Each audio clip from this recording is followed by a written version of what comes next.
Radio Frexit, c'est ici qu'on se connecte. Un monde qui débat où tous respectent.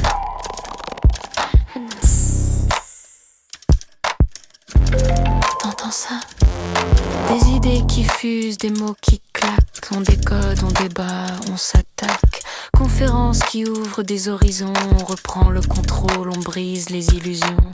Écoute bien, ça frémit, ça vibre. Radio Frexit, tous les mots libèrent. Tu veux comprendre, tu veux agir. Radio Frexit, toujours en action. T'ouvres tes oreilles, c'est la révolution. Crayon, mais... Tu fais monter Boston? Non, il y a Crayon qui a demandé, mais... Crayon partie impossible. de l'UPR. Ah oui, t'es upériste? Eh oui. Crayon impossible? Oui, bonjour tout le monde. Bonsoir surtout. Salut, ça va? Ouais, ça va. Bonsoir. Visiblement, t'es upériste, donc frexiteuse par définition, j'imagine. Il peut y Ah, avoir bah des oui. UPR qui soient pas pour le Frexit, hein, ça peut arriver, il faut attendre à tout maintenant. Oh, Euh, ouais, j'aimerais bien attendre à tout. en fait, je t'explique que Crayon Impossible, l'objet du live, ça n'est Ouais. pas de débattre avec des gens avec lesquels on est d'accord. Tu vois, moi, la composition de mon live, j'aime bien qu'elle se fasse comme là, avec 2 ou 3 personnes maximum, et pour qu'on puisse débattre avec des gens, surtout avec lesquels on n'est pas d'accord. L'objet des lives que moi je souhaite animer sur Radio Frexit, c'est cela, c'est justement créer de la nuance entre les propositions politiques, et l'intérêt de ce live, c'est justement de débattre avec des gens qui sont pas d'accord. Donc moi je veux bien t'écouter, Crayon l'impossible. Le sujet de ce soir c'est les vrais patriotes sont pour le Frexit, et moi j'estime que les autres sont des collabos qui s'ignorent. Et qu'est-ce que tu penses de ça, toi? Même si on le sait, mais si tu veux en dire 2 mots, vas-y. Oui, bien sûr. Et puis alors, tu sais, c'est très difficile quand même de faire, d'avoir des débats tranquilles avec des personnes qui sont obtus. Alors déjà, des personnes qui n'ont pas du tout l'ouverture d'esprit de se dire que tout va mal, surtout depuis 10 ans, et qui veulent toujours voter Castor ou voter je ne sais pas quoi, c'est extrêmement difficile. C'est exactement comme parler avec quelqu'un quand tu lui fais voir que ça va pas, mais que non, il veut rester dans son truc. En tout cas, pour moi, c'est pas évident. Et je me souviens plus de la question que tu m'avais posée. Mais il y a une question en fait qu'on aimerait se poser ce soir, c'est comment définir la collaboration en 2025. La collaboration, déjà, toute collaboration, c'est de la corruption déjà. Donc corruption, c'est on ne s'imagine pas qu'on est corruptible à quel point on est corruptible. C'est ça qu'on n'arrive pas à se mettre dans la tête. Tant que les gens seront corruptibles, on sera dans cette panade-là. Et il nous faut des personnes justement qui le voient et qui veulent balayer ça. Mais pour le balayer, il faut qu'il y ait un minimum. Oui. Oui, il y a quelqu'un qui voulait parler? Non, vas-y, on avait coupé nos micros, Donc, vas-y. Hein. Ok, donc il faut un minimum. Pardon.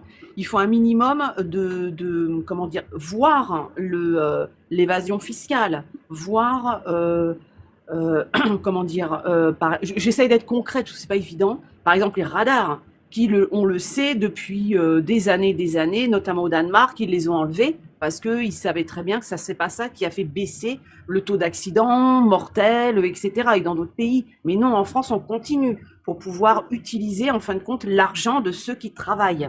Par exemple, toutes ces normes. Là, en France, on est les rois pour mettre des normes en plus des normes européennes. Mais pourquoi? Franchement, pourquoi? Vous voyez? Nous ce matin, on a fait une expo sur un marché. Et là, j'ai appris, par exemple, que l'Union européenne avait pondu l'obligation de mettre des toilettes sur un bateau de plus de 12 mètres. Alors vous me dites, bon, on s'en fout. Non, on s'en fout pas du tout.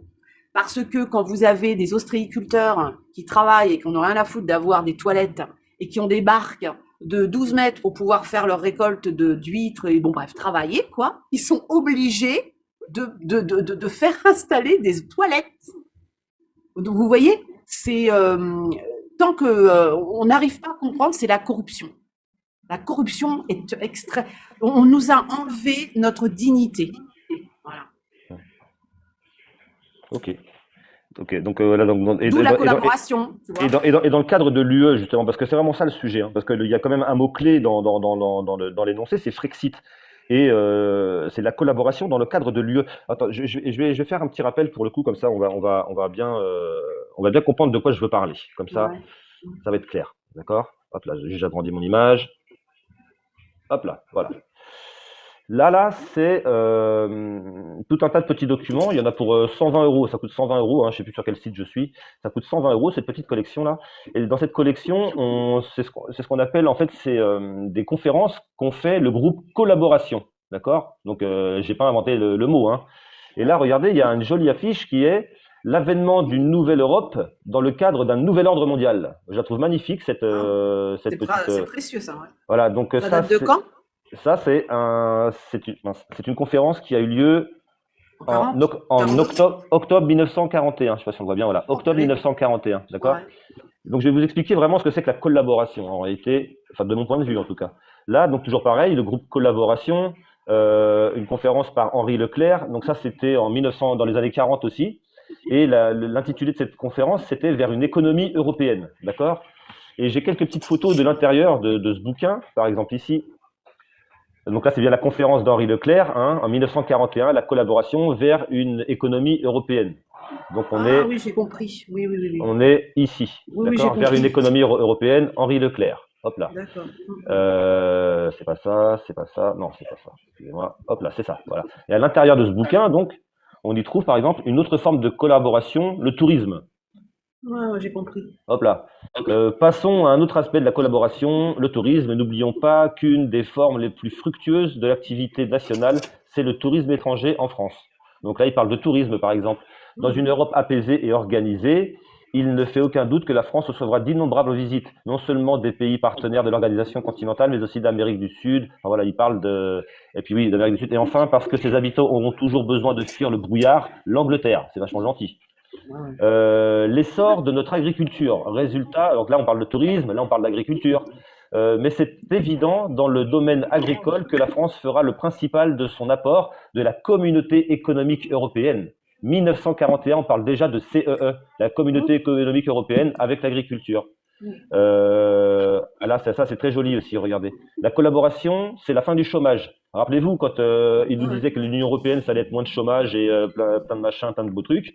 Ouais. Une question préoccupe particulièrement les Français, le chômage. La collaboration avec l'Allemagne nous en apportera-t-elle sûrement la résorption, puis la fin? Cette question a été envisagée tout récemment par deux conférenciers. L'un, notre compatriote Jacques Duboin, l'autre allemand, le docteur Gerstner, chef des services économiques de l'ambassade d'Allemagne, qui fit à Paris une conférence singulièrement réconfortante pour les auditeurs français. Donc à l'époque, la collaboration avec l'Allemagne s'occupait du chômage également, un peu comme l'Union européenne aujourd'hui. Et là, il y a une autre phrase que j'adore aussi très bien. La collaboration se fera dans le climat d'une Europe socialiste. Socialiste. Ouais. Magnifique ça. Ouais.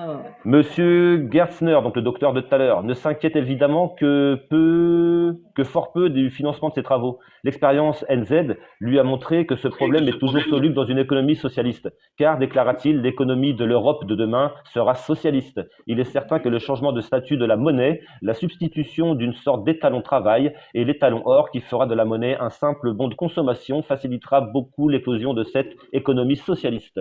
Donc vous voyez, ça c'est magnifique. Voilà, il y a d'autres trucs, hein. Trop de Français ne considèrent malheureusement pas la collaboration. En fait, c'est des Frexiteurs de l'époque, j'ai envie de dire.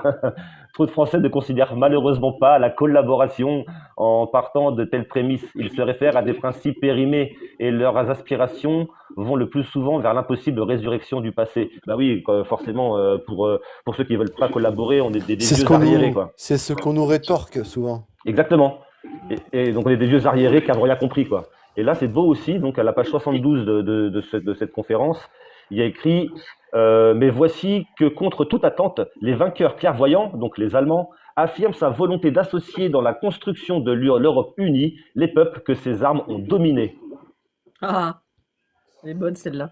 Donc vous voyez, tout ça, c'est tiré de cette conférence d'Henri Leclerc, la collaboration vers une économie européenne. Voilà, on nous parlait de chômage, on nous parlait d'agriculture, il y a même le terme de CEE, quoi. Donc 1941, on parlait déjà de la CEE. Déjà, ouais. Aujourd'hui, est-ce que ça a changé? Bah non, on est sur le 4e Reich, hein. Et On est non, sous le justement, quatrième Reich. je voulais rebondir, pardon, je voulais rebondir sur ce que tu disais avec tout à l'heure, encore plus en amont. Tu disais tout à l'heure, ouais, ben aujourd'hui, ça n'a pas changé. C'est les mêmes qui sont à la manœuvre, en gros, tu disais. Et c'est encore pire que ça. C'est encore pire que ça. C'est Ah, je te demande d'en qu'aujourd'hui, rêver. ouais, aujourd'hui, c'est carrément eux qui ont construit leur petit jouet.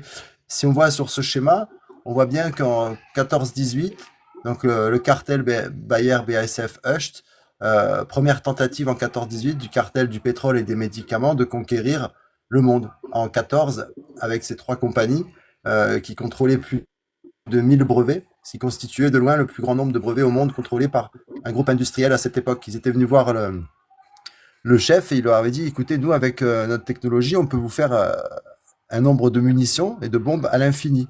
Donc, vous pouvez attaquer, vous allez gagner, quoi. Et bon, échec, 14-18. Ensuite, 1925, entre les deux guerres, ben, il y a la formation du cartel. Ces trois entreprises qui avaient le monopole du médicament, du pétrole, s'organisent en cartel. Le plus grand cartel chimique pharmaceutique du monde finance la montée des nazis et les prépare pour la guerre. Ensuite, 39-45, Deuxième Guerre mondiale. La seconde tentative du cartel du pétrole et des médicaments vise à conquérir le monde, mais il échoue. Et on arrive ensuite au tribunal de Nuremberg. Donc, les directeurs d'IG Farben sont jugés, condamnés pour génocide et pour esclavage, pour le pillage de l'Europe, ainsi que pour d'autres crimes contre l'humanité, y compris la construction du camp d'Auschwitz. Et on continue. Donc, on a un peu plus récemment, donc on a les acteurs de tout ça. On a Helmut Kohl qui était un ancien employé de BASF. On a ici donc suite à ce tribunal qu'on a quitté tout à l'heure, Bayer, donc Fritz, le PDG, le directeur d'IG Farben, condamné à Nuremberg. Karl Wurster, membre du conseil d'administration d'IG Farben. Et donc on avait, vous voyez, Hoechst, Adventis, Sanofi français, avec Sarkozy qui était alors ministre français de l'Intérieur. Le nain des médicaments Sanofi avale le géant du médicament Adventis. Et ces deux-là étaient encore une fois les pantins et les marionnettes de ce cartel. Ça sont tous ceux qui ont signé la loi d'habilitation de Lisbonne par pays. Et donc là, on a la poursuite donc de la conquête mondiale de ce cartel des produits chimiques, du pétrole, des médicaments, qui cherche le contrôle mondial, avec le niveau des exécutants politiques. Donc c'était l'empereur allemand Wilhelm II, quand ils sont venus lui dire on a des bombes à l'infini. Ensuite, son pantin, c'était celui-là. Puis aujourd'hui, son outil à ce cartel, c'est ça. C'est ça. Et vous voyez, à chaque époque, qu'on correspondait une loi, donc là, sur les obligations de guerre, une loi d'habilitation, et là, la loi d'habilitation de Lisbonne. Ça a échoué pour les deux premières tentatives. Hein. Échec, mais là, c'est à nous de décider. UPR. Oui, bravo pour vos recherches, hein. Bravo, bravo. Et souvenez-vous, Asselineau avait fait une conférence, alors je pense que ça doit être Qui gouverne la France, où il avait retrouvé justement une exposition.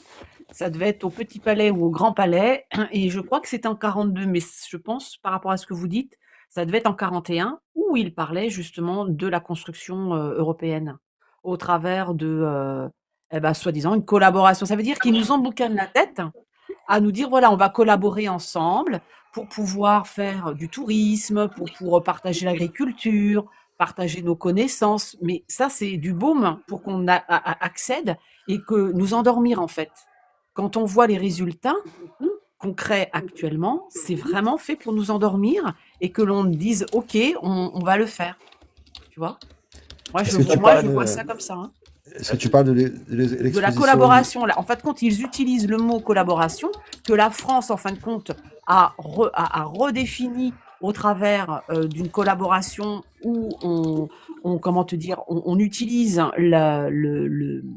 celui qui nous a envahis, tu vois.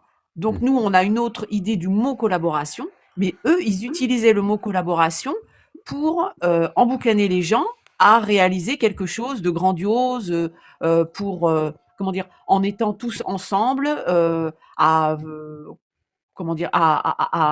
faire une économie qui soit une économie pour qu'il y ait moins de chômage, une économie où on va utiliser de l'argent eh ben, ça sera plus de l'argent, ce sera des bons de Et travail, c'est ce que etc. c'est ce que je disais tout à l'heure, Créons l'impossible. Il parle d'agriculture, il parle de chômage, exactement comme dans l'Union européenne d'aujourd'hui. C'est C'est ça, exactement la même chose.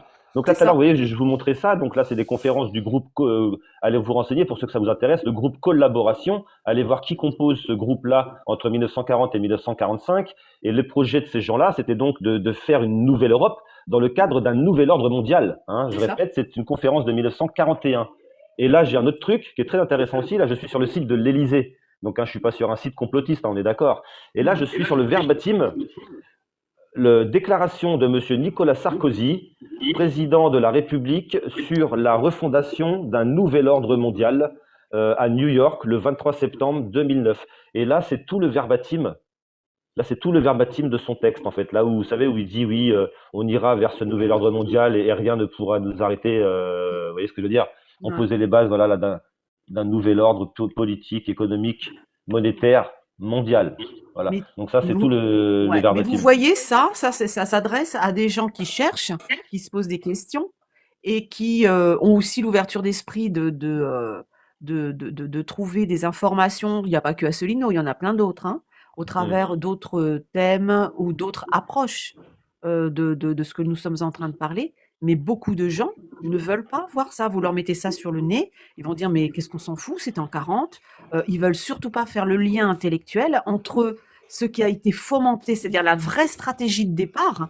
Ils ne veulent surtout pas comprendre ce que c'est qu'une stratégie. Vous avez la Bah, stratégie, en fait, ce qu'il y a, c'est qu'on les renseigne pas, si tu veux. ils veulent pas. Il y a beaucoup d'ignorance dans tout ça. Regarde, là, je suis encore sur le groupe Collaboration. Et là, il y a il y a un petit paragraphe ici qui met: Vous voulez comme nous que la France ait une place digne d'elle dans la nouvelle Europe. Donc, on revient toujours à cette idée de nouvelle Europe. Alors, venez à nous. Voilà. Donc voilà, donc tous ces gens-là, tous ceux C'est qui des étaient pièges. dans la, voilà, c'est tous les mecs qui ont fait de la collaboration pendant la Seconde Guerre mondiale, étaient tous pro-européens.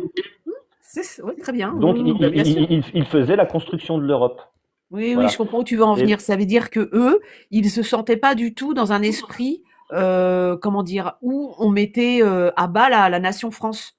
Pour eux, c'était innovant en fin de compte ça. exactement. Bah même non, pas D'accord. vraiment, parce que regarde, tu vois là, je suis sur le discours de Victor Hugo, Ouais. discours d'ouverture, 21 août 1849. C'est au Congrès de la paix, tu vois. Et là-dedans, dans ce texte-là, 1849, hein, 21 août Mm. 1849, il y a un moment où il parle des États-Unis d'Europe déjà à Oui, l'époque. oui, oui, oui, oui, C'est-à-dire oui, que oui, oui. cette idée d'Union européenne, elle date pas d'hier en fait. C'est Mm. vraiment une vieille lune, hein. Tous ceux qui pensent être modernes en étant pro-européens, vous vous trompez. Ouais, Et il y a c'est quelque clair. chose, et c'est un texte extrêmement racialiste, et je vais vous en donner la preuve, Oui. comme quoi les gens qui font tout ça, ce sont vraiment ils ont une vision vraiment purement racialiste des choses. On a affaire à des tarés. Regardez ce qui est marqué ici. On bâtirait des villes là où il n'y a encore que des solitudes. On creuserait des ports là où il n'y a encore que des écueils. Par contre, il y a un écho qui est assez désagréable. Si vous pouviez juste couper vos micros vite fait.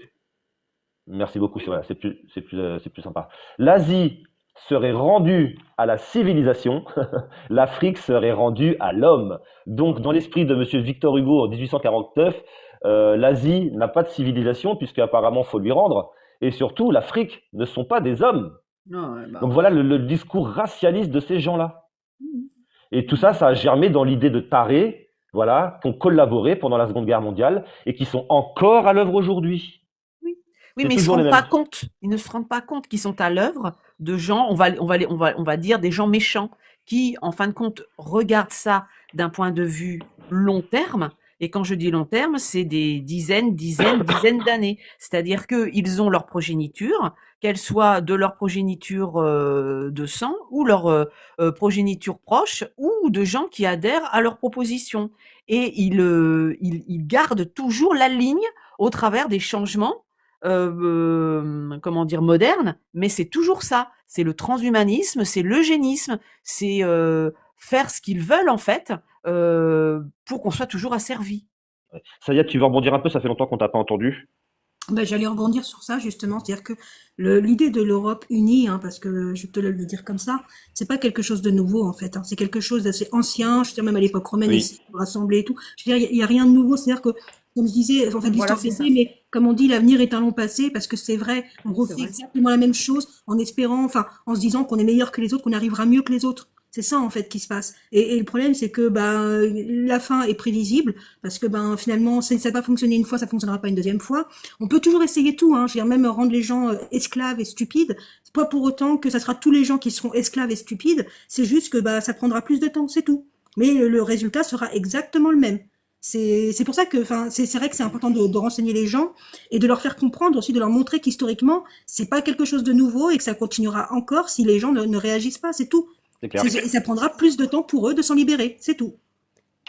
Arte, n'importe quoi. Rêver, vas-y, Ouais, je je t'intéresse sais en pas ce que tu nous montres là. je sais pas si ça m'a fait penser à ça, ce que tu disais, Créon, l'impossible. C'est Je sais pas ça. si c'est ce que tu évoquais, C'est ça. Ouais. voilà, Bien. l'inauguration de Pas trop longtemps l'exposition. parce que j'ai déjà 2 restrictions, hein. Ah, ok, Ah bon? pardon. Par rapport à quoi? Ah ouais. Par Par rapport rapport à à quoi, l'image, Boston? peut-être, l'image Ah d'un bon. écran d'ordi. Donc, vous voyez, ça, c'était le même Non, projet. c'est le Donc, mot apparemment. Ah, d'accord. Bah, attention à Mais vos ça mots, va, c'est bon, mesdames. j'arrive à les contester, donc c'est bon, on peut Ok. continuer. ok, voilà, donc le même projet avec, ouh, les frontières, pas bien. C'est exactement le même projet que celui qu'on nous vend. Euh, Mais il faut se rendre compte que c'est des gens apatrides. C'est des gens bah qui oui. n'ont pas de nation.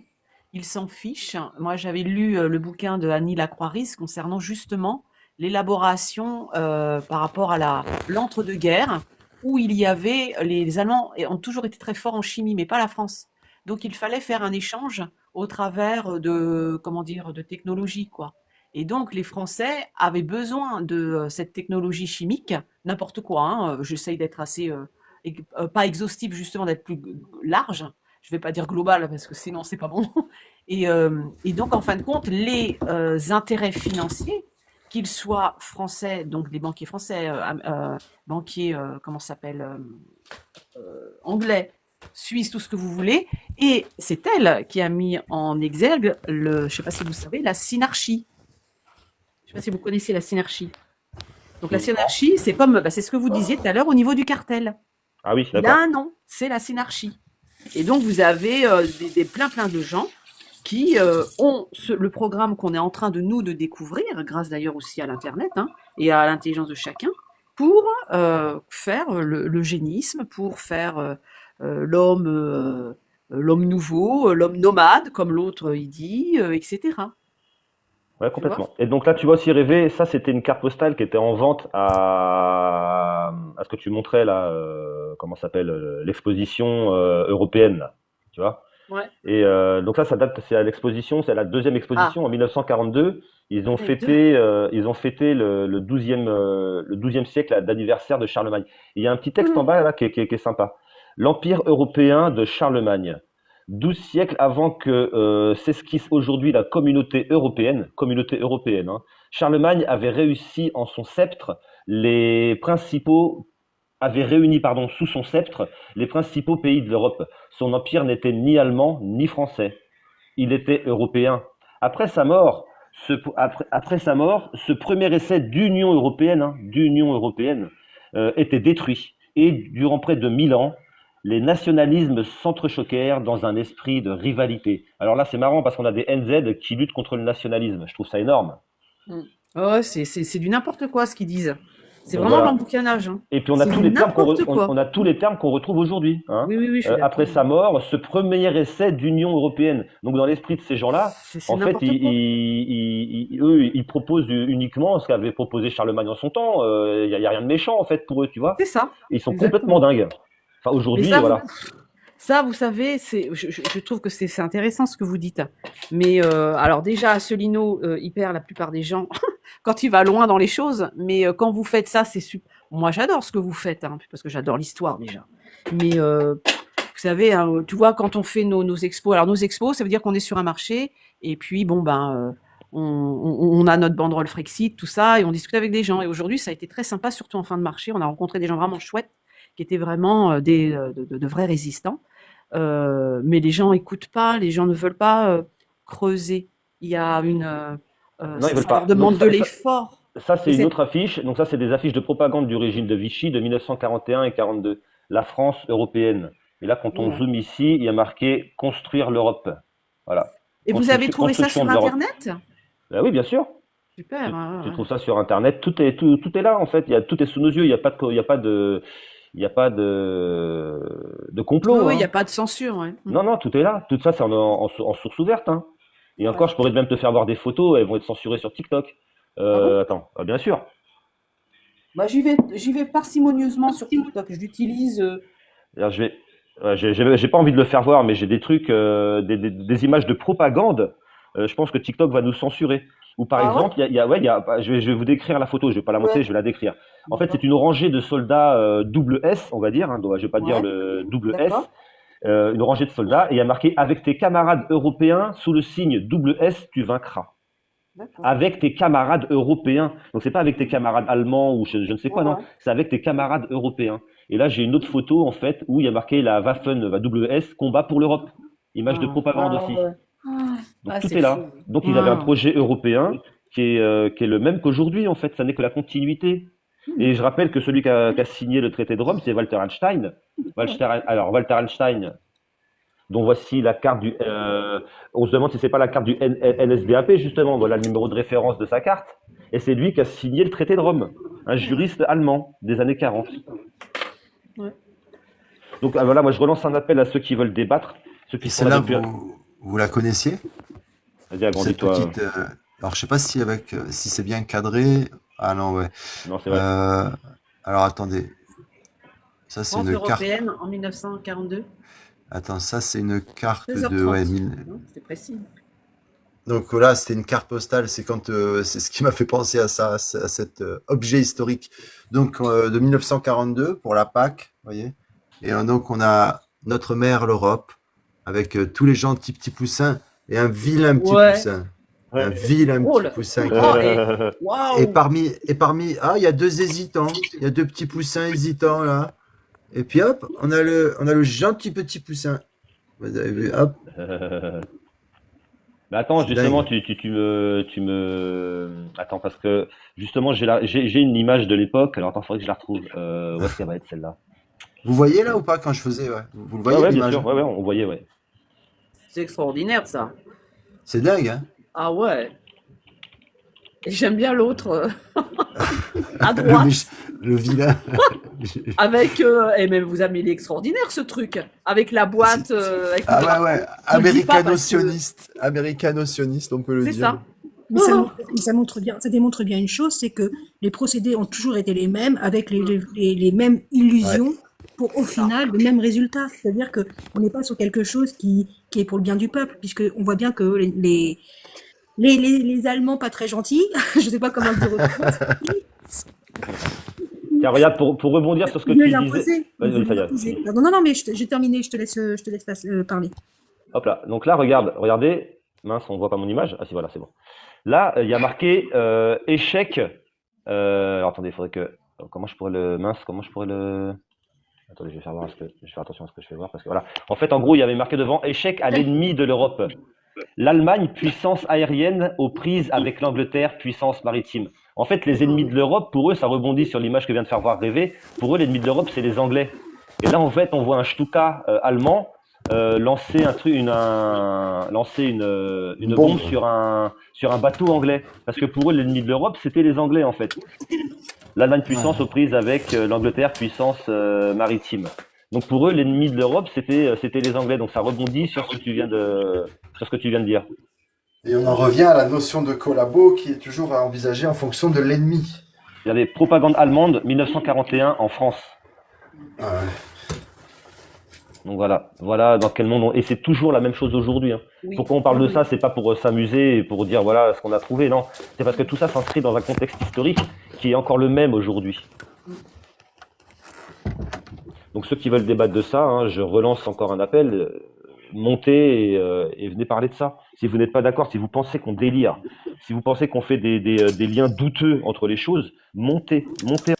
Vous écoutez Radio Frexit et reprendre le contrôle.